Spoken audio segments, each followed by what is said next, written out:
Olá, pessoal, está começando mais um Área Bitcoin Podcast, o último episódio do ano. Eu sou a Cacá, aqui comigo está a Carol. Oi, Carol. Oi, Cacá, e aí? Tudo bem contigo? Tudo bem? Preparada para o último? Então, a rapa do tacho dos podcasts. E para esse episódio, a gente não poderia deixar de terminar o ano sem fazer uma retrospectiva. Mentira, não é retrospectiva esse episódio. A gente já fez vídeo de retrospectiva. Esse episódio aqui é sobre um assunto bem importante que vai ser bastante falado aí no início de janeiro, que são os ETFs de Bitcoin. Esse assunto está bombando e a gente vai trazer aqui nesse episódio hoje para você um panorama sobre as últimas notícias, os últimos acontecimentos sobre ETFs de Bitcoin.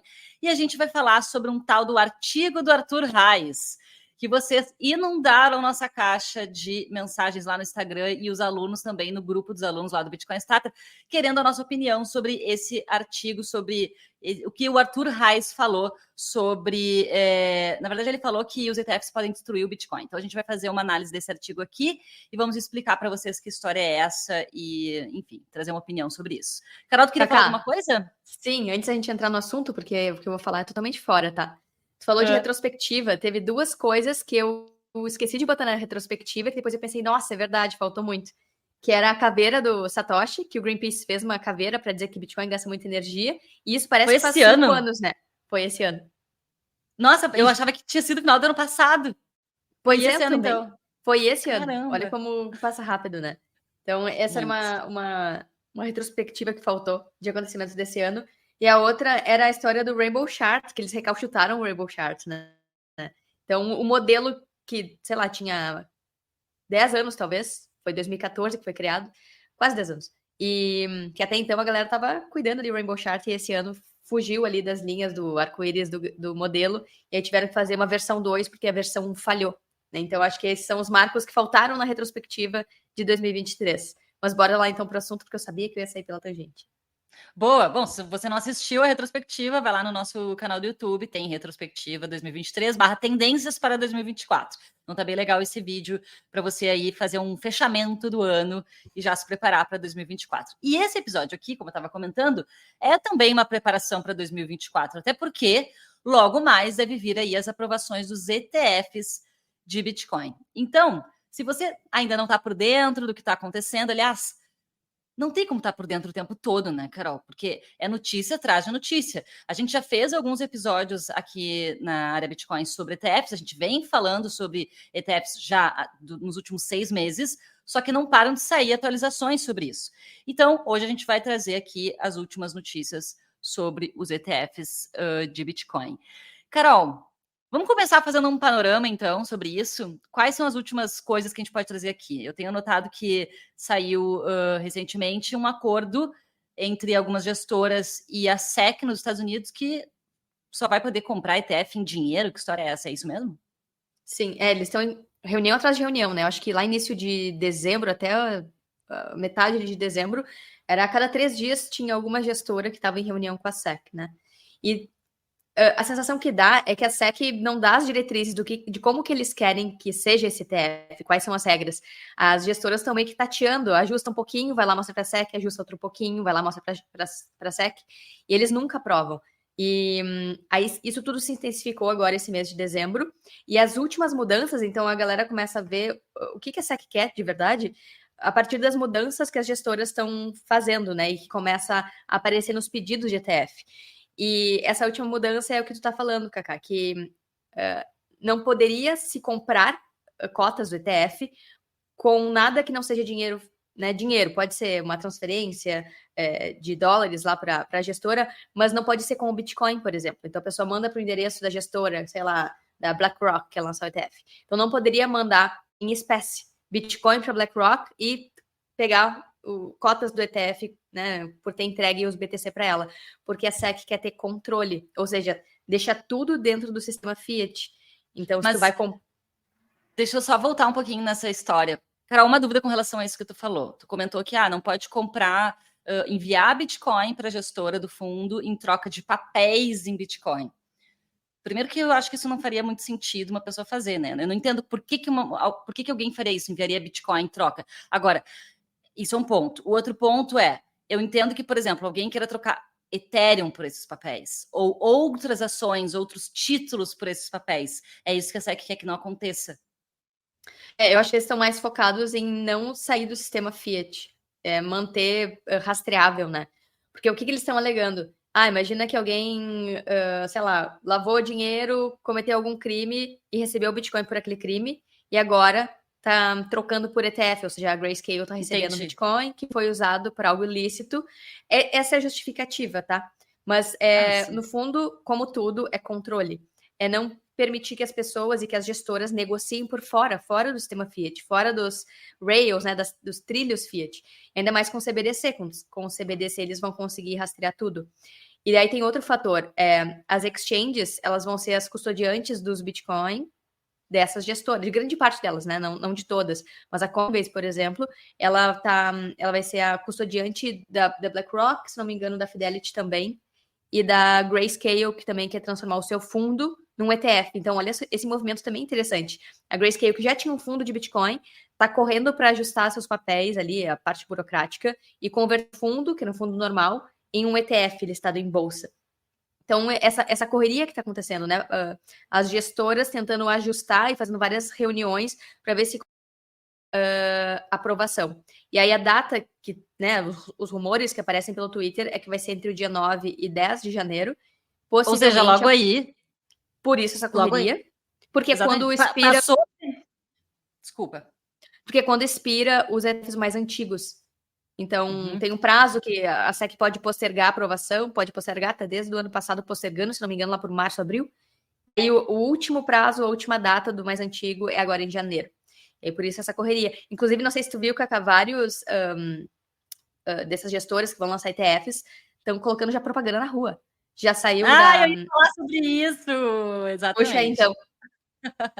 Não, primeiro que eu quero comentar que é logo aí, 10 dias, né? 10, se for dia 9 e 10 de janeiro, eles só vão esperar passar a primeira semana do ano, que tá todo mundo meio out das ideias, né? Meio de férias, meio ainda num outro clima.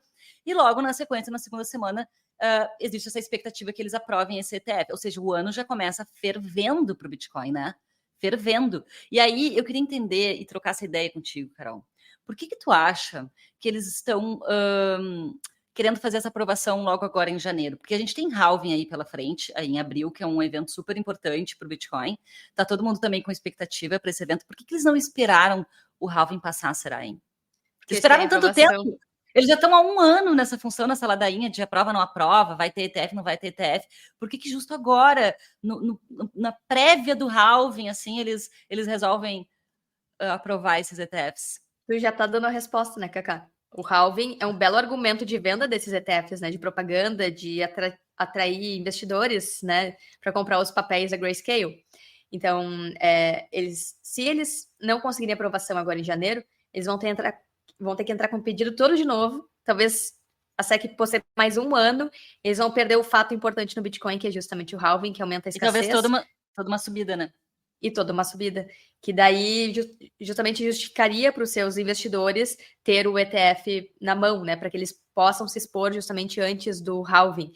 Até porque o BlackRock já está horas falando que essa é uma das demandas maiores dos investidores deles, então é uma questão de timing, e por isso que a pressão agora está aumentando muito, e as últimas notícias que saiu, na verdade agora, antes da gente começar essa gravação, é que um dos participantes autorizados no ETF da BlackRock vai ser o JP Morgan.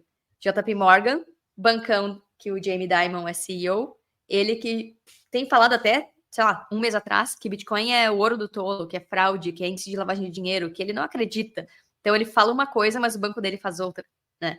Então, isso é muito simbólico. E esse é um dos últimos ajustes que a galera, né, que os rumores de Twitter estão rolando, últimos ajustes antes da aprovação, porque são os primeiros a postar que vai ter esses participantes autorizados. Então já tá tudo certo, já tem outros bancos vindo junto. E a gente já volta com o Área Bitcoin Podcast. Comprar Bitcoin faz parte da rotina de todo Bitcoiner, mas muitas plataformas ou têm taxas altas ou não facilitam a nossa vida. Na Bipa, você consegue programar compras automáticas de Bitcoin mensais, diárias, semanais ou até de hora em hora. Ainda não tem uma conta na Bipa? É só clicar no link aqui na descrição, baixar o aplicativo e abrir a sua conta usando o código ARABITCOIN. Com o nosso código, você pode ganhar até R$60 em Bitcoin nas suas primeiras compras. Então bora acumular sats. A gente vai falar das campanhas, né? Agora, nesse mês de dezembro, saíram 3 campanhas, na verdade, né, Carol? 3 campanhas de ETFs. Campanhas, assim, curtinhas, de uns 15 segundos, não foi nada mega elaborado, como a campanha da Coinbase há 2 meses atrás, que teve em novembro, que foi um vídeo bem legal até, assim, que eles fizeram, né? Foi bem interessante, a galera até deu uma ajustada para tirar o logo da Coinbase, botou o logo do Bitcoin no fim. Quem não assistiu, tá lá no nosso Instagram esse vídeo, inclusive traduzido, a Carol traduziu, bem legal. Mas esses comerciais agora das gestoras são comerciais curtinhos, de 15 segundos. Dá a entender, me parece que eles estão fazendo correndo. Assim, vamos fazer de uma vez, nem que seja curtinho, 15 segundos, um roteiro rápido, mas pelo menos para a gente ter isso rodando agora que vai ser os ETFs. Assim. Então, para mim, a publicação desses comerciais já demonstra como eles sabem que esses ETFs vão ser aprovados, porque a galera está muito na dúvida, vai ser aprovado, não vai ser aprovado? Para mim, já é quase que uma certeza a partir do momento que eles investem nisso. Saiu um comercial da Bitwise, saiu o comercial da Hashdex e saiu hoje um comercial da Vanek. Então, já são 3 comerciais. E aí, a gente fica pensando, né? Imagina só o que vai acontecer em 2024 se essas gestoras que têm bilhões, né? Essas empresas, elas são multimilionárias, Trilionárias, né? Trilionárias. A BlackRock é trilionária. Colocando os seus marketings, né? Os seus departamentos de marketing a fazer campanhas pró-Bitcoin, né? Que até então a gente não via muito isso acontecer, né? A indústria do Bitcoin como um todo, quando a gente fala de empresas Bitcoin only, ainda estão muito em estágio inicial, ainda não estão maduras a ponto de ter uma grana gigantesca para colocar em marketing, né? Agora a gente está falando de empresas fiat que invadem o campinho do Bitcoin, né? Então, como que vai ser isso? O que a gente vai ver daqui para frente em termos de marketing pró-Bitcoin?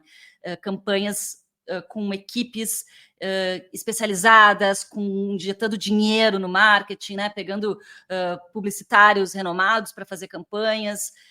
Então, vamos ver o que vai acontecer. Eu estou bem curiosa para ver o que vem aí pela frente. Então, por enquanto, esses comerciais foram curtinhos, 15 segundos.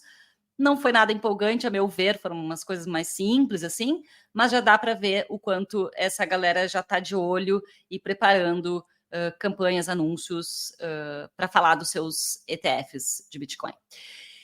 E, Carol, tu já falou aqui sobre algumas possibilidades. A gente teve um episódio que a gente fez sobre se a gente estava já entrando em bull market, e aí tu trouxe aqui algumas análises, umas previsões mais de conta de padeiro, assim, de preço do Bitcoin, né? E a gente está vendo agora, nesse momento, o Bitcoin se mantendo na faixa ali dos $40 mil.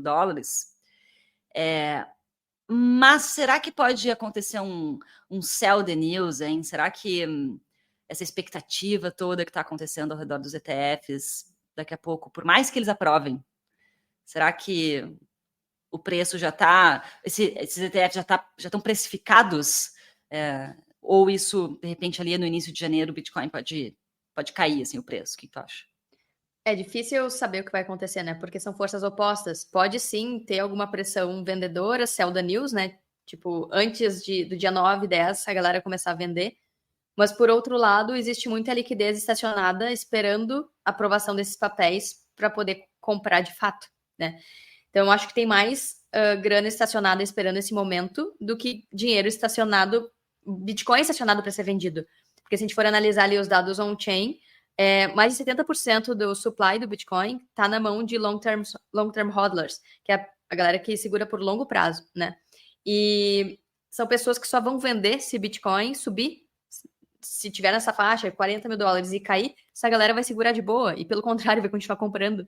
Então, a tendência é que a escassez aumente e a quantidade de Bitcoin circulante fique cada vez mais escassa, e tem halving em abril. Então, essa pressão e esse choque de demanda e oferta está muito grande. Choque de oferta porque tem cada vez menos Bitcoin circulando, e choque de demanda porque olha essa euforia que está rolando ao redor do próprio ETF.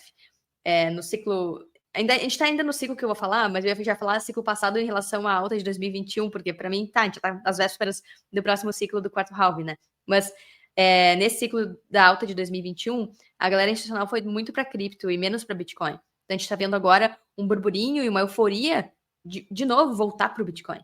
Eu acho que esse é um momento muito único, porque, enfim, eu vou me repetir aqui, mas a gente está vendo justamente esse direcionamento para o Bitcoin frente à captura regulatória e tudo aquilo que a gente vem falando nos outros podcasts. Então, eu acho que pode sim rolar um sell the news, mas a pressão compradora e a pressão de escassez, o choque de oferta, choque de demanda, está muito maior do que a vontade da galera vendendo os 45, 40 mil dólares. Mas vamos ver, né? Ninguém tem bola de cristal. Cara, impressionante. O ano passado, a gente estava nesse mesmo período, assim, de dezembro, era tudo muito água de poço, né? Era uma sensação de tipo, ai, que saco, Bitcoin de lado, parecia uma stable, né? Não, nada acontecia, não tinha notícias, não tinha muitas coisas acontecendo, estava todo mundo ali no miudinho, né? Voltado para dentro, construindo. Sabe quanto que vendo o que tava? ia fazer. Quanto? Nessa época? 15 mil dólares? 15, Tava 16 mil dólares. Sim, Era tava logo assim, depois da queda do FTX. Tava todo mundo achando que Bitcoin ia morrer. Galera chulhando para Bitcoin ia 12K. Uma galera vendeu esperando para comprar mais baixo. E aí se repetiu exatamente o que aconteceu nos ciclos passados, né? A galera dizendo que ia cair muito mais. E no fim, caiu bastante. Sim, e tinha um certo receio de um efeito dominó depois da FTX, né? Da queda da FTX. Então, tinha uma apreensão no ar e, ao mesmo tempo, uma água de poço no Bitcoin. Assim, um momento super gelado de mercado. E a gente estava construindo. Aqui na área Bitcoin, a gente estava construindo sem parar. Já visualizando o próximo bear se preparando, próximo bull se preparando para o próximo bull. Mas como é diferente esse dezembro pré-halving, como é diferente. Geralmente dezembro é um mês que as pessoas ficam um pouco mais offline, que a galera vai viajar, que não tem muitas coisas acontecendo. Esse dezembro tá uma loucura. Não para de sair notícia, não para de coisas acontecerem. Parece que assim, vai emendar assim, Natal, Ano Novo, já iniciando o ano, já halving, vai passar que nem um trator esse ano, esses primeiros meses, né? É o clima de bull, né? Não sei se tu lembra como é que era 2020. Início de 2020 ou... Não, início de 2021. Foi bem assim. De 2020 Exato, para porque 2021. porque 2020, Carol, teve pandemia. Então tinha uma expectativa ali, mas ao mesmo tempo veio pandemia que deu uma esfriada geral, assim, ficou todo mundo de novo apreensivo. Nesse mesmo clima de tipo, o que vai acontecer e agora? E tinha esse papo, né, o halving já está precificado, uma galera dizendo que já está precificado, que Ethereum que ia subir, ia flipar o Bitcoin e tudo mais. E no fim, não, se mostrou que o halving não estava precificado, que era tudo efeito do crash da pandemia, que rolou lá em março, e que Bitcoin foi subindo lentamente, aí quando deu ali dezembro, é que ele rompeu o ATH e começou a fazer aquelas subidas maiores, né? Não sei se tu lembra, aí março ou junho, março ou junho, eu não tô lembrada agora, rolou a proibição da mineração na China. Não, março rolou... El Salvador aceitando como moeda Bitcoin, como legal tender. Depois não, legal tender foi depois. Tem certeza? Legal tender não foi em março. Ó, foi a gente depois. tá fazendo retrospectiva do ciclo. Não, é só porque é retrospectiva de sentimento. Pô, tá? De sentimento. Eu tô trazendo aqui que o ano passado foi totalmente diferente do clima desse ano. E agora que tu puxou 2020, antes do último ciclo, tinha uma expectativa, todo mundo ficava assim, bola de cristal, né? Quais são as previsões de vocês para o Bitcoin no próximo ano, no halving, não sei o quê. Todo mundo se perguntava isso, né? Até que dessa vez não estão perguntando tanto assim. Eu acho que mudou também a percepção em cima do Bitcoin como ativo de longo prazo. Mas espera aí, calma que eu vou concluir. Naquele período ali, eu não lembro exatamente quanto estava o Bitcoin naquela época. Eu acho que estava também 15 mil dólares, se não me engano. E todo mundo dizia, o Bitcoin vai a 100 mil dólares. Bitcoin vai a 100 mil dólares. Bitcoin vai... 100 mil dólares, tanto que veio depois o meme do Laser Eyes. Era a meta a ser batida. Não bateu. Chegamos em 69 mil dólares. Mas agora, Carol, eu só vejo matéria da galera falando que o Bitcoin vai a 1 milhão. Que agora ficou mais... Os patamares mudaram. Que agora ficou mais próximo, entre aspas, né? Bitcoin foi quase 70 mil dólares, então, ok, no próximo halving tem que finalmente romper essa barreira dos 100K, mil dólares. Né? E eu acho que só não rolou ainda essa pergunta da galera, tipo, até onde vai Bitcoin? Porque ainda não rompeu o ATH e a galera turista que vem só no bull não chegou ainda. É só quem tá mais atento, quem tava aí no ciclo passado. E continuou olhando um pouco, né? Porque a gente percebe muito essa entrada e saída de pessoas, né? A gente nas redes, a gente sente muito como que é o Bull, um monte de gente nova, e no Bear fica só a galera que, ok, tá estudando, quer entender de verdade, que tá se planejando para longo prazo e não tá só na especulação ali da subida que rolou, né? Tem isso mesmo. Mas enfim, e aí, no meio disso tudo que está acontecendo dos ETFs, surgiu um FUD essa semana. Um FUD brabo mesmo, porque veio de um fundador, do CEO da BitMEX, que não é pouca coisa. A BitMEX é uma das maiores corretoras de Bitcoin e criptomoedas do mundo, junto aí ao lado da Binance. Ela é bem antiga, ela foi fundada em 2014. São 3 fundadores, né? E um deles, o Arthur Hayes, fez uma publicação, um artigo, falando que os ETFs podem destruir o Bitcoin. E como o cara tem uma certa relevância no mercado, ele não tem, ao meu ponto de vista, ele não tem reputação, tá? Mas ele tem uma relevância. Inclusive, hoje, antes, estava me preparando para esse nosso papo aqui, esse nosso podcast, e aí eu estava lendo várias matérias sobre ele, assim, para entender mais a personalidade desse cara e entender por que ele escreveu isso, né? Qual que era a moral da história. E aí eu vi duas coisas que eu li que me chamou muito a atenção, assim. Um dos artigos falava que ele é um showman e também falava que ele compreende muito bem a cultura da atenção. Ou seja, é um cara, diferente dos outros 2 fundadores da BitMEX, esse, particularmente, é um cara que gosta muito de chamar atenção, de aparecer, de estar nas notícias, de ser polêmico. Então, para mim, essa frase, ETFs podem destruir o Bitcoin, já me mostra que ele estava fazendo ali um baita de um clickbait. Mas, Carol, eu sei que tu analisou esse artigo de cabo a rabo, e aí vamos começar, então, a entender o que esse cara escreveu. Tá, ó. Antes de entrar no artigo, vale falar que ao longo desse ano ele fez várias afirmações. Lá em outubro, novembro, ele já estava soltando aos 7 ventos que ele achava que Bitcoin ia bater $750 mil ou $1 milhão no próximo ciclo. Então ele já tá horas largando, né, baits assim pra galera pescar. E a galera dos jornais, as notícias, ele que é uma figura, como tu falou, que tem relevância, traz essas falas dele para, né, trazer como uma verdade, mas é um chute que ele tá dando, né? E, bom, eu li o artigo dele, vou dar, assim, um panorama geral. Eu também, Cacá, achei bastante clickbait, porque, na verdade, ele não traz nenhuma análise profunda. Vou abrir daqui a pouco o artigo, vocês vão ver que ele fala de muitos assuntos, é uma salada de frutas, ele parte de crustáceos, chega até em Bitcoin, ele passa por DeFi, passa por macro, fala um monte de coisa, para daí chegar no Bitcoin, nos ETFs, e aí são, tipo, 5 ou 6 parágrafos que ele joga os 7 ventos que o ETF da BlackRock pode destruir o Bitcoin. E é uma frase curta, e aí os jornais pegaram esse trecho e botaram para frente em relação a todo o artigo, que é uma miscelânea de coisas, né? Então ele tá há bastante tempo fazendo previsões de futuro sobre o Bitcoin, mas ele é totalmente mentalidade fiat, né? Ele mesmo se diz como um financial bro, um cara de finanças. Então, já dá para. E se diz investidor, e DeFi, e VC, então tem toda aquela pegada fiat que a gente já sabe, né, Cacá? Total, eu li uma entrevista dele que, quando ele estava na época da faculdade, estudando, o sonho dele era ser um milionário da internet. E a BitMEX, na verdade, ela iniciou focada em alavancagem, que é uma coisa totalmente fiat. Então aí já mostra qual é a mentalidade do cara, né? O que tem por trás, né? E, enfim, aí tem várias entrevistas dele falando de um monte de shitcoin também. Ele fica, cada hora ele fala de uma coisa, assim, fica fazendo previsão de preço, qual é aquela coisa de qual que é a criptomoeda que vai subir mais no ano. Isso é muito shitcoiner, né? Então ele é bem mentalidade fiat mesmo, pelo que eu percebi das matérias que eu li. E outra coisa que ele dá uma misturada nos conceitos, né? Ele fica falando de DeFi e mistura Bitcoin com cripto e DeFi.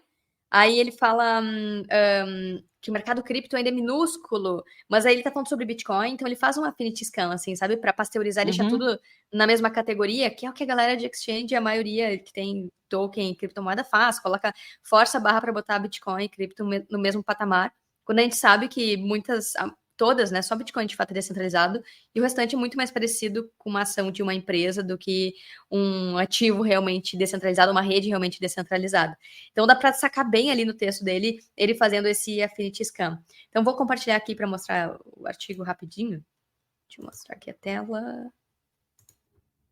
Tá. Esse aqui é o artigo dele, vou só traduzir para português para ficar mais fácil. Ó, quem não sabe traduzir artigo, vai ali no navegador, vai ter esse ícone, sei lá o nome desse ícone, mas é possível escolher a linguagem, a língua que você quer ler o artigo, tá? Então quem... Ou ali no Google Tradutor ali também Ou tem aqui, em ó. cima. Isso, Mas Google Tradutor. Isso aqui é um plugin que eu instalei. Então, quando um não funcionar, eu uso o outro, mas dá para ter os dois. Boa. Então, dependendo do navegador, dá para escolher como fazer. Então, tá. Ele aqui traduziu. Então, ele começa comparando, falando de tempurá, de crustáceos. E ele chega na conclusão que Bitcoin é como crustáceos, que cada um tem a expressão e sabor diferente, que isso vai ser o diferencial em relação a todos os outros ativos. Então, ele faz aqui uma comparação meio esdrúxula. Aí desce.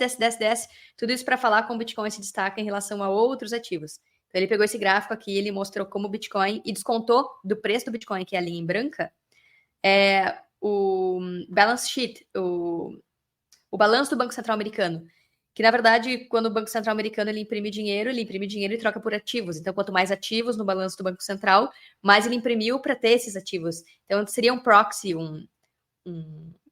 o que equivaleria à impressão de dinheiro do Banco Central. Então, ele descontou essa impressão de dinheiro do preço do Bitcoin para mostrar que, mesmo descontado, e de vários ativos aqui, como S&P, ouro e Nasdaq, ele descontou isso, o balanço do Banco Central desses ativos, inclusive Bitcoin na linha branca, e ele mostra como, mesmo descontando essa impressão de dinheiro, o Bitcoin ainda é melhor que todos os outros ativos que estão aqui. Então, ouro, Nasdaq e S&P. Então, ele está exaltando aqui o Bitcoin, aí ele começa a misturar com cripto, né? Deixa eu só descer aqui para outra parte. Tá, aí ele começa a falar sobre macro, ele começa a misturar com macro. Ele mostra como o Banco Central americano elevou as taxas pra caramba e isso está sufocando os bancos. Inclusive, ele fala do Paul Volcker, que em 1980 foi o período em que as taxas mais subiram, que isso está pressionando o sistema bancário. Tá, e ele fala até do BTFP, do programa ali dos Estados Unidos, do governo americano, para resgatar os bancos que quase quebraram esse ano, né? Eles imprimiram 4 trilhões de dólares para conseguir resgatar os bancos da quebradeira que aconteceu lá em março. E ainda ele mistura com China, Japão e Europa tentando enfraquecer o dólar e oferecer o yuan. Então, em um artigo, olha só, não é tão longo assim, ele mistura um monte de conceitos. Aí depois que ele sai de macro... Até aí tudo bem, né? Tudo bem. Até aí tá tudo bem, fez uma analogia com crustáceos, ok, diferentão, né? Falou ali da economia macro, ok, até aí tudo bem. Sim, mas olha só, a galera pegou esse artigo com uma citação, mas não é um artigo focado em ETF, né? Ele tá fazendo um compilado do cenário atual, né? E é tudo meio superficial, são opiniões que ele tem. Então ele fala, inclusive, sobre DeFi permissioned, ou seja, serviços de DeFi permissionados com KYC, blá, blá, blá. É óbvio que isso não é descentralizado. Ele começa a pontuar aqui como isso é uma afronta à descentralização e que não vai dar certo, porque para escalar de verdade tem que ser descentralizado, o que é óbvio, né? A maioria dos projetos DeFi, na verdade, todos os projetos DeFi, sem ser Bitcoin, porque Bitcoin, de fato, é DeFi, é descentralizado, o restante são protocolos que estão concentrados na mão de fundadores, de VC, de empresas que estão fingindo ser descentralizadas, né? Mas isso aqui é o momento em que ele mistura tudo. Então, ele faz aquele Affinity Scam, mistura DeFi com Bitcoin, mistura todos os conceitos, e aí ele segue falando aqui sobre o que aconteceu dos VCs da Uniswap, e o curioso aqui é que ele começa a falar que os fundadores de protocolos DeFi começam a enganar os VCs, fingindo que são descentralizados quando não são. Pobrezinho dos VCs, né, Cacá? Como se eles não soubessem analisar, como se eles não soubessem pegar ali os dados e claramente ver que é centralizado. Então, olha já falei isso em outro episódio, inclusive. Não existe ingenuidade nesse mercado. Todo mundo que sabe o que está fazendo, essa galera, esses VCs, sabem que eles estão colocando dinheiro em projetos centralizados com narrativa de descentralizado. Sim, para fazer pump and dump institucional, né? Com volume grande. E quando o varejo chegar, porque eles conseguiram pumpar, eles vendem na cabeça do varejo. E ele mesmo fala aqui embaixo, em algum momento, sobre exit liquidity, que é justamente para as pessoas não serem enganadas com protocolos que se dizem descentralizados, mas não são, e que os fundadores acabam vendendo na cabeça de todo mundo. E olha só o que ele fala. Ele critica VC e fundadores que apostaram no tema blockchain sim, Bitcoin não, que era bem conhecido, né? Vários bancos aqui usavam isso. Blockchain é uma inovação maravilhosa. Bitcoin já está ultrapassado, Bitcoin não serve. Bom mesmo é ativos em blockchain. E ele tá Isso aí é justamente... discurso de 2019, a gente ouvia muito falar sobre isso. Era o discurso daquele ano, né? Então, olha como ele, sendo um fundador de exchange, tem todos os interesses para botar para frente ali os tokens que tem na exchange dele. Ele tá fazendo um movimento um pouquinho reverso, assim, né? Criticando essa postura da indústria da qual ele participou e participa até hoje, né? Deixa eu ver se eu acho o ponto aqui que ele fala de exit liquidity. Peraí. Aqui. Então, ele fala aqui, ó. E para você, meu querido leitor, não seja exit liquidity, saída de liquidez, para essas dog shit, para essas merda de cachorro, esses projetos ruins que lançam seus tokens de governança e no fim não são descentralizados coisa nenhuma. Então o cara começou a misturar então a narrativa Bitcoiner com a narrativa cripto para dizer que ele tá certo. E aí ele também critica aqui os ativos do mundo real, que é algo que está sendo colocado bastante para frente agora, né, pelas exchanges que estão criando esse tipo de ativo. E ele fala uma coisa que eu concordo, que ele fala que esses ativos do mundo real, real world assets, tokenizados, na verdade são os security tokens do passado. Já existia essa conexão. Então ele está meio que criticando a indústria, ao mesmo tempo defendendo o Bitcoin, mas misturando alguns conceitos, né? E aqui mais para baixo ele começa a falar da dívida. Então, de real world assets, então tokens que refletem a dívida, e aí poderia ser a dívida americana através de T-bills, que são títulos dos Estados Unidos de curto prazo. E segue aqui o artigo, então ele fala sobre isso, se é bom, se isso é ruim, até que chega finalmente no ETF de Bitcoin. E é aqui que começa todo o bafafá desse artigo, e é já da metade, depois da metade, né, no terço final aqui do artigo. Então ele fala sobre o Gary Gensler, lá o diretor da SEC, que está negociando aí com as gestoras o ETF de Bitcoin. E ele fala que, em algum ponto aqui, que os ETFs podem ser um destruidor do Bitcoin. Deixa eu botar aqui. Onde é que está isso? Aqui. Provavelmente, se os ETFs gerenciados pelos gerentes de ativos da TradeFi, então TradeFi são essas empresas que estimulam ativos e trading nas suas plataformas, eles podem destruir completamente o Bitcoin. E aí é essa frase que foi reverberada do artigo como um todo e que ele não explica, na verdade. Ele não explica... A explicação é muito esdrúxula, porque ele fala que se Bitcoin tem que escalar a partir das taxas que vão ser pagas para os mineradores, né? Porque a recompensa por bloco vai ser reduzida ao longo do tempo. Se os ETFs começarem a ser negociados, as pessoas começarem a transacionar via sistema bancário e via ETFs, as taxas não vão ser pagas para os mineradores e eles vão desligar suas máquinas, vão sair da rede e vão parar de participar da rede Bitcoin.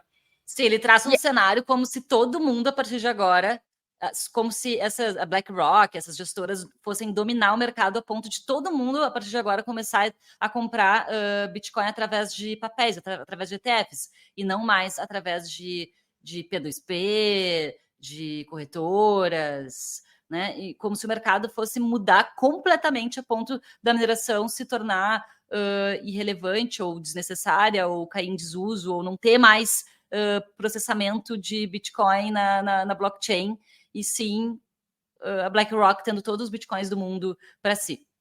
Isso. E aí, só para finalizar aqui o artigo, aí acho que a gente pode debater os argumentos dele. Aí, no fim, ele mistura com a desvalorização das moedas fiat em relação ao ouro. Então, aqui tem o dólar, a moeda da Grã-Bretanha, e aqui ele colocou NLD, da moeda da Holanda, Netherlands. Então, as moedas mais antigas do mundo em relação ao ouro. Então, ele misturou tudo, e aí termina assim, tipo...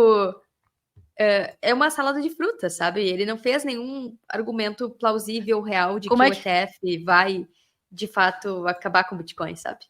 E aí a gente pode debater a partir disso, porque a gente já falou tantas vezes sobre esse problema, que a galera cripto diz que é um problema, que os mineradores vão desligar suas máquinas. E isso vai ser um problema. Que também é o argumento do security budget, né? Que se os mineradores não puderem ser pagos para continuar na rede, porque a recompensa vai cair, eles vão sair, eles vão desligar, eles não vão ter incentivo para permanecer. E o que a gente observa é justamente o contrário, né, Cacau? O hash rate está crescendo cada vez mais, tem mais gente colocando as máquinas, vendo formas de ser mais eficiente energeticamente para minerar Bitcoin. A indústria da mineração está crescendo pra caramba. Inclusive, saiu vários artigos do Daniel Batten falando sobre como aterros sanitários podem se beneficiar do Bitcoin, pode ser carbono negativo, mais do que qualquer indústria. E todos aqueles artigos que falavam mal de Bitcoin gastar energia estão sendo repensados e trazidos novos artigos à tona de como o Bitcoin pode ser mais ESG que qualquer indústria ESG. E Ordinals também, por mais que seja especulativo, está aí para provar que os mineradores com essas novas soluções estão, pelo contrário, dobrando a sua receita, tanto que nos últimos meses os mineradores receberam praticamente o que eles receberam em recompensa por bloco, eles também receberam em taxas, as taxas subiram, é uma reclamação da galera shitcoin. Isso Sim, não são só transações financeiras que estão entrando nos blocos. Esse é o ponto, né, com relação ao Ordinals. Então, a gente está falando ETFs, a gente está falando de Bitcoin como um ativo financeiro, né? Como uma commodity. E aí, quando a gente fala de Ordinals, a gente está falando de um monte de porcaria que está sendo minerado, colocada dentro do bloco, e estão pagando taxas para os mineradores. E isso não tem nada a ver exatamente com os ETFs, né? São utilidades diferentes. Exato, mas Concorda ele usa esse comigo? argumento totalmente. Mas ele usa esse argumento para dizer tá, então ninguém vai usar a rede Bitcoin, vão usar os ETFs. Mas isso não é verdade.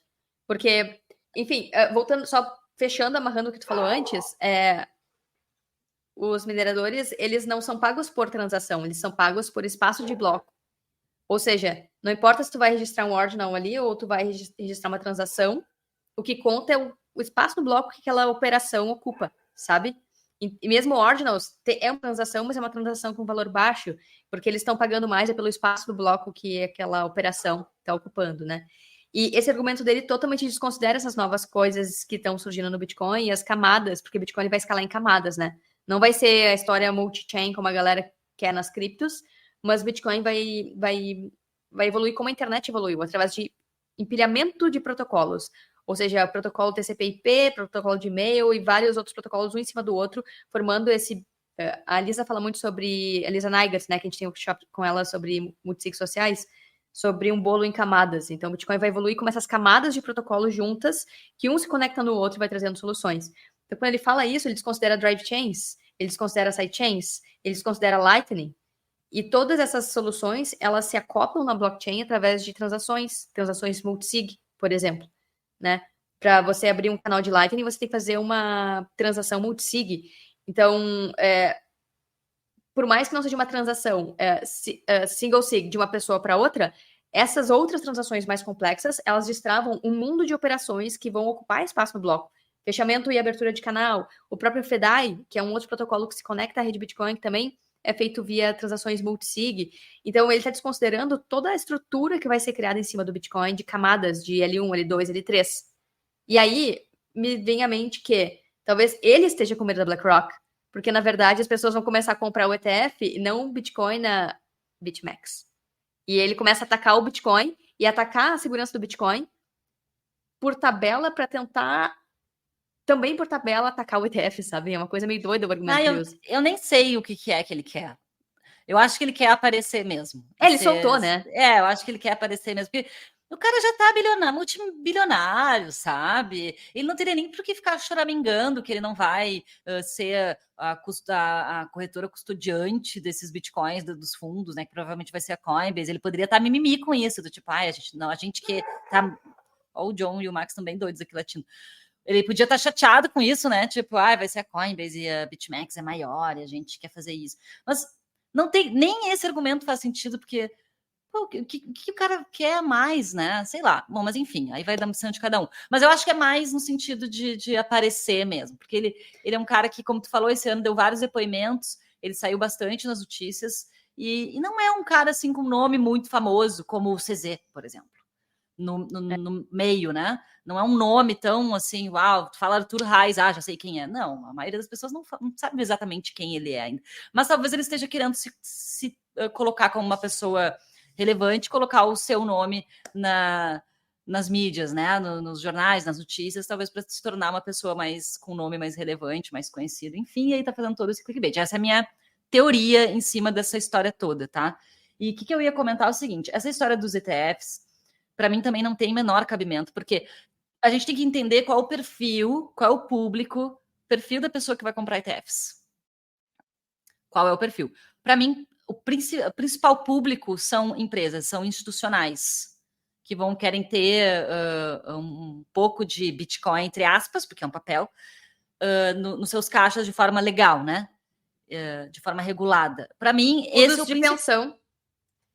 para mim, esse é o principal público, porque a pessoa que ela é mais assim, chegou agora no meio do Bitcoin, chegou agora no Bitcoin, está estudando, está entendendo, ela até pode cair num educador, num youtuber, num cara de mercado tradicional que não entende P nenhuma de Bitcoin e vai indicar ETF, dizendo que é a melhor coisa do mundo, que é a coisa mais segura e que a pessoa tem que comprar ETF. Vai fazer o quê, né? A pessoa caiu no lugar errado, né? Caiu no educador errado. Porque essa não é a melhor forma.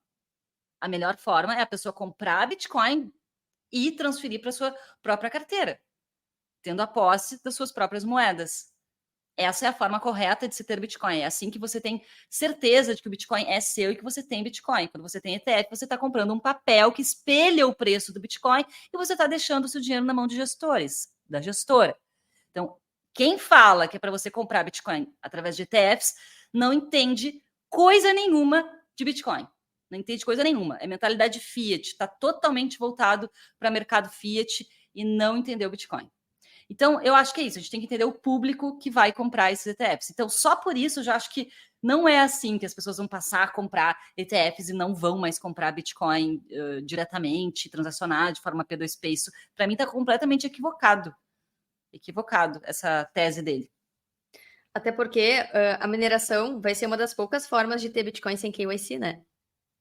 Então, a demanda por mineração tende a crescer, com governos apertando para que seja tudo rastreável, cercando todo mundo, cercando empresas.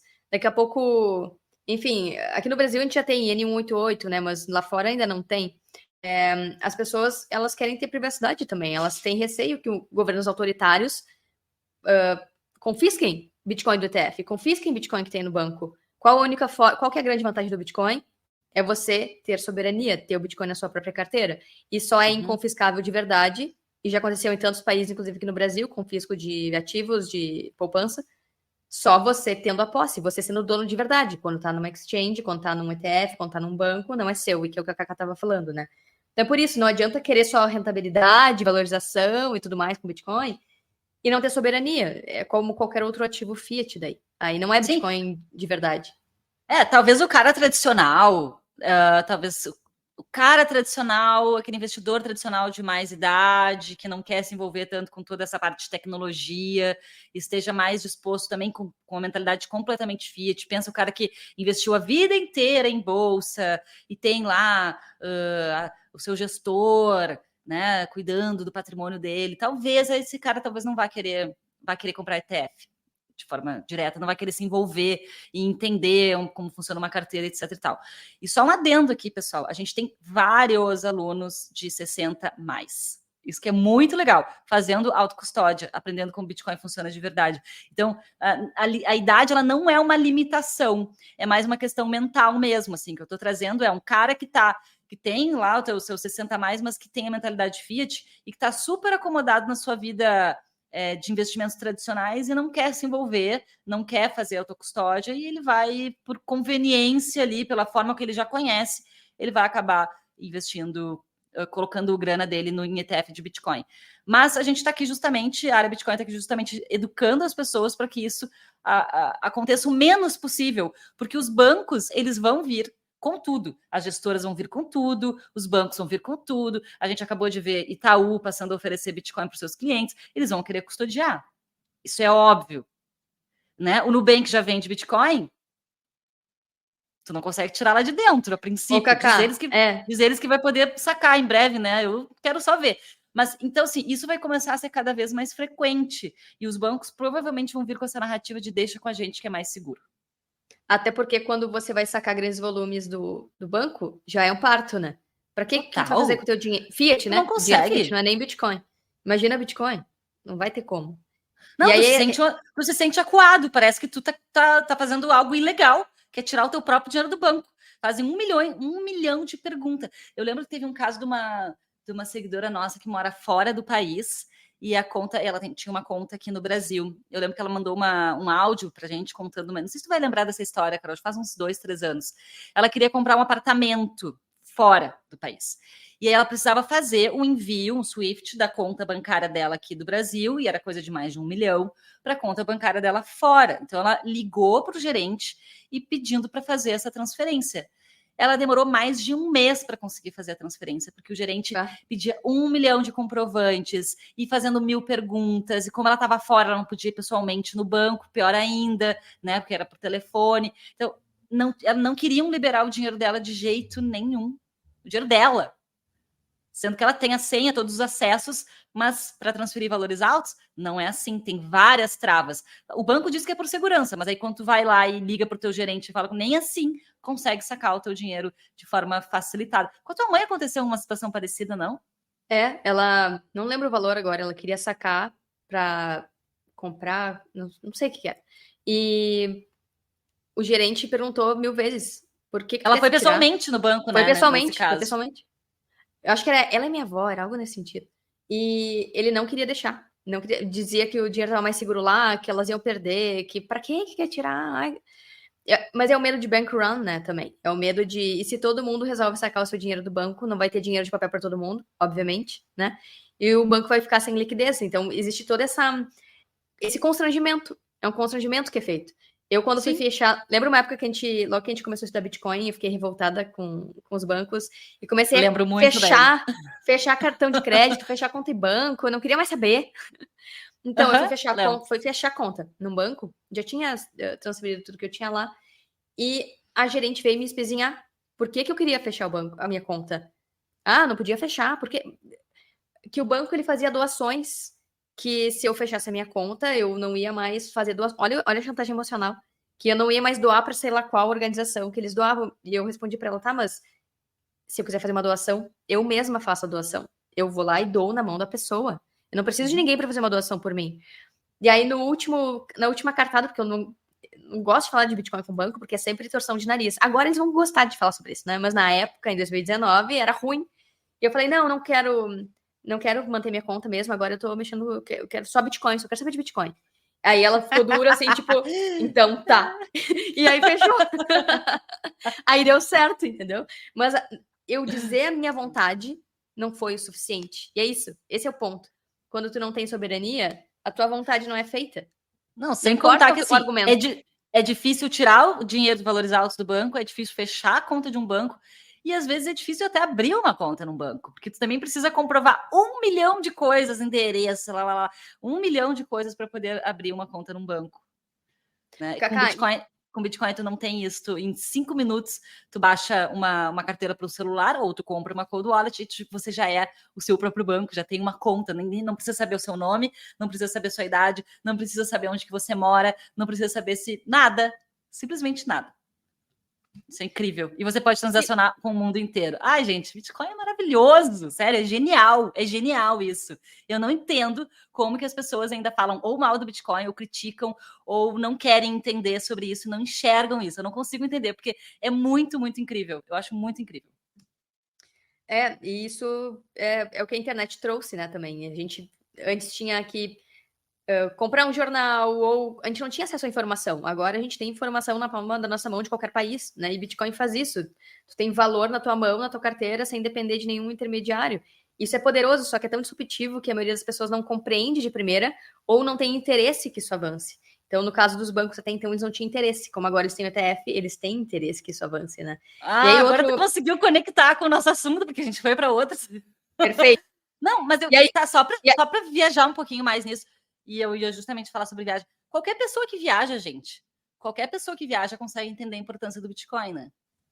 Porque se tu viaja para fora, seja para Argentina, seja para o Uruguai, seja para Chile, para os Estados Unidos, para a Europa, só o fato de tu não ter que precisar converter em outra moeda e pagar um monte de taxas em conversão em várias moedas. Imagina quem faz mochilão, cara. Tu tem que pegar reais, converter em dólar, converter em euro, converter em peso, em várias moedas. Aí, isso era uma coisa comum que vai parar de acontecer. Que a gente chegava, né, Carol, das viagens com um saco de moeda que sobrou, assim, puta, que merda, o que a gente vai fazer com isso agora? Um monte de dinheiro que eu não sei quando que eu vou usar de novo. Certo que isso acontece com muita gente que está nos ouvindo aqui também. E isso vai acabar não acontecendo mais. Ok, vai ter as moedas digitais dos bancos centrais que vão facilitar com esse intuito, né, de tipo, pode trocar, destrocar mais rápido. Só que, mesmo assim, vai ter taxas, muitas taxas. As taxas, elas não vão mudar nas casas de câmbio, ou sei lá como é que vai ser essas trocas de forma digital dentro dos bancos, igual vai ter taxas altas. Com Bitcoin, não. É uma moeda única, global, e você viaja para todos os cantos do mundo e usa essa mesma moeda de forma simplificada, não precisa ficar pensando em trocar por outras moedas e pagar um monte de taxas, etc e tal. Então, assim, só isso já deveria chamar a atenção de um monte de gente da nossa geração, da galera de 20, da galera de 30, que viaja bastante. Só isso já seria um excelente motivo para as pessoas se interessarem por Bitcoin. Só isso, fora todo o resto. Sim, sem falar em desvalorização do dinheiro, que para mim é o que pega bastante, Total. né?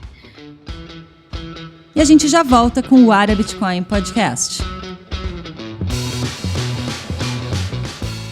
Guardar Bitcoin na própria carteira faz parte da rotina de todo Bitcoiner, mas muitas plataformas têm taxas altas ou não facilitam o saque e a soberania. Na Bipa, você consegue sacar Bitcoin grátis, tanto on-chain quanto em Lightning. Assim, você economiza em taxas e ainda acumula mais sats na sua wallet. Ainda não tem uma conta na Bipa? É só clicar no link aqui na descrição, baixar o aplicativo e abrir a sua conta usando o código AREABITCOIN. Com o nosso código, você pode ganhar até R$60 em Bitcoin nas suas primeiras compras. Bora acumular sats. Mas voltando ao ETF e ao artigo dele, porque tem mais algumas coisas para falar sobre isso, outra coisa que ele fala é que a BlackRock pode ter todo o Bitcoin em circulação e que eles podem centralizar nos bancos do Bitcoin. Então, além de o ETF desestimular transações na rede Bitcoin, eles vão monopolizar o supply, a oferta. Só que assim... Cara, só tem uma coisa para dizer, Carol. Os meus, eles não vão ter. Pois é. Não, e ele tá confundindo com outros protocolos que usam negativo. Proof of Stake, né? Onde quem tem mais moedas tem poder sobre a rede. Com o Bitcoin, quem tem Bitcoin não tem poder sobre a rede. Mesmo que Satoshi surgisse agora, ele não teria nenhum poder sobre a rede. Não teria como mudar o mecanismo de consenso da rede Bitcoin. Porque o consenso é feito pelos nodes, pelos mineradores, por quem roda o protocolo, né? Então, diferentemente de Proof of Stake, outros protocolos que usam esse mecanismo de consenso, que quem tem mais moedas valida mais os blocos, Bitcoin não funciona dessa forma. Então, mesmo que a BlackRock consiga, porque já não tem, né? Vai ter que comprar de quem tem Bitcoin, que é o que tá falando. Os teus, eles não compram. E de muitos hodlers, eles não compram também. Duvido. Mesmo que eles queiram, e mesmo que suba muito para atender esse desejo da BlackRock ou dessas gestoras todas, mesmo que eles tenham 100% dos Bitcoin que existem, eles não conseguem mudar o protocolo. Porque as pessoas vão continuar rodando nodes, vão continuar minerando, vão continuar, né, participando da rede. Então, esse argumento de que BlackRock vai ter todo o Bitcoin em circulação e eles vão mandar no protocolo. Não é verdade. Então, esse argumento também não serve dentro do artigo que ele escreveu. Uma coisa que ele falou, que é o que tu tá trazendo também, e que eu concordo, agora concordando com Arthur Hayes, tá? Hayes, nesse artigo dele, é que ele fala que vão ter dois mundos paralelos. O mundo fiat, dos bancos, oferecendo ETFs e Bitcoin reguladinho, mas sem soberania, e tu fica dependente dos bancos e governos. E o sistema financeiro paralelo, que é do Bitcoin, tu transaciona de forma descentralizada dentro da própria rede, interagindo com essas várias camadas de protocolo. Então, isso acho que tende a acontecer de fato. Bitcoin, ele está se transformando e está virando, de fato, um sistema financeiro paralelo, mas esse movimento dos bancos e ETFs e tudo mais é uma forma de centralizar, né? Tentar puxar essa liquidez que está sendo removida de fiat, tentando puxar de volta para fiat, mas via ETF. E aí é o que tu falou, né, Cacá? Algumas empresas vão comprar via ETF porque é a forma deles comprovarem que eles têm. E aí o maior exemplo são os fundos de pensão nos Estados Unidos que estão sedentos há muitos anos por um ETF de Bitcoin, que é justamente os fundos de aposentadoria, e que estão cada vez mais com juros negativos. Eles precisam de um ativo que esteja positivo e que valorize em longo prazo, senão não consegue pagar a aposentadoria das próximas gerações. Eles estão sedentos por Bitcoin. E isso é uma tendência. E eles vão comprar, VTF. Então, Bitcoin né, como sistema e como ativo, ele vai alimentar esses dois sistemas como um todo, porque Bitcoin não é só uma moeda, ele é um sistema financeiro. Então, Bitcoin moeda pode fluir para Fiat, tudo bem, mas eles chegaram tarde, porque 93% da oferta de Bitcoin já foi minerada, e eles só vão começar a entrar agora, de forma declarada, né, porque nos backstage a gente não tem como comprovar nada. Mas Bitcoin como rede descentralizada segue evoluindo, segue crescendo e segue drenando liquidez de fiat. Então são duas coisas separadas, e aí eu concordo com ele nesse artigo, né, sobre essa separação que vai ficar cada vez mais clara com o tempo. O que tu ia falar? Nada, eu ia comentar que o Ralphine já falou alguma coisa sobre isso, né? Sim. Eu até tenho aqui o que ele falou. Tu quer que eu abra? Quero. Vamos Tá, ver o que peraí. o Ralphine falou. Peraí. O Ralphine morreu em 2014? Não, que ano que o Ralphine morreu? Peraí, vamos ver Peraí. aqui. Tu procura? Procuro. Busquei. Ralphine. Eu acabei de escrever um artigo sobre isso, mas já me esquecia muita informação. Sim, foi em agosto de 2014. E é incrível, né, como o Ralphine ele segue muito presente na história do Bitcoin, né? Sim, isso que ele falou é algo que eu vou botar aqui na tela, peraí. É isso aqui, ó. É uma fala dele lá no Bitcoin Talk. Deixa eu ver se tem a data aqui. 2010, ó. Logo que o Bitcoin começou a rodar. 30 de dezembro. Amanhã faz um ano que ele postou isso aqui. Um ano não, né? Um ano não. Volta. Foi dia 30 de 2010, tá? 13 anos. 13 anos. 13 anos. 13 anos que ele falou isso. Ó, ele falou assim, ó. Na verdade, é uma razão muito boa para os bancos apoiados pelo Bitcoin existirem. Então, bancos de Bitcoin, né? Emitindo sua própria moeda digital em dinheiro resgatável por Bitcoin. O próprio Bitcoin não pode escalar para que todas as transações financeiras do mundo sejam transmitidas para todos e incluídas na cadeia de blocos. É necessário que haja um nível secundário de sistemas de pagamento que seja mais leve e mais eficiente. Da mesma forma, o tempo necessário para as transações de Bitcoin serem finalizadas será impraticável para compras de médio a grande valor. Os bancos apoiados pelo Bitcoin resolverão esses problemas. Eles podem funcionar como os bancos fizeram antes da nacionalização da moeda. Bancos diferentes podem ter políticas diferentes, alguns mais agressivos, outros mais conservadores. Alguns seriam reservas fracionárias, enquanto outros poderiam ter 100% apoiados pelo Bitcoin. As taxas de juros podem variar e o dinheiro de alguns bancos pode ser negociado com desconto em relação a outros. George Selgin elaborou uma teoria do sistema bancário livre e competitivo em detalhes. E ele argumenta que tal sistema seria estável, resistente à inflação e autorregulável. Acredito que esse será o destino final do Bitcoin, ser o dinheiro de alta potência, que serve como moeda de reserva para os bancos que emitem o seu próprio dinheiro digital. A maioria das transações de Bitcoin ocorrerá entre bancos para liquidar transferências líquidas. As transações de Bitcoin por indivíduos privados serão tão raras quanto, bem como as compras baseadas em Bitcoin são hoje.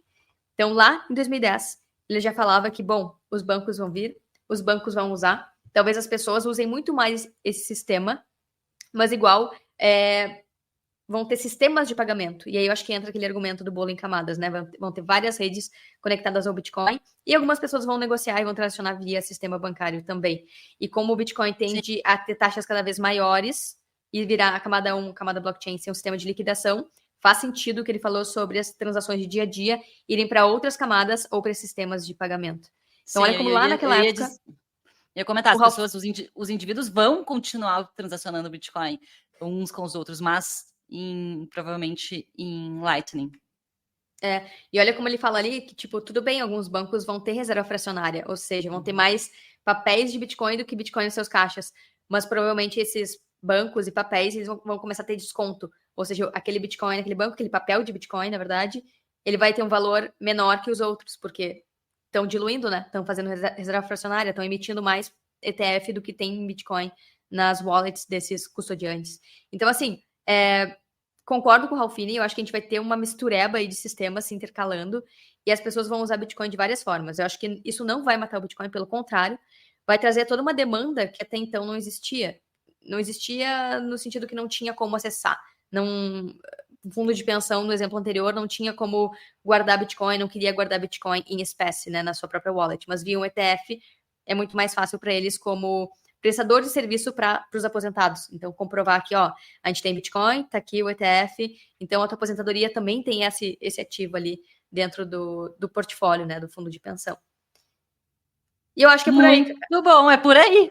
É por aí. Destrinchamos aqui as últimas notícias sobre os ETFs, né?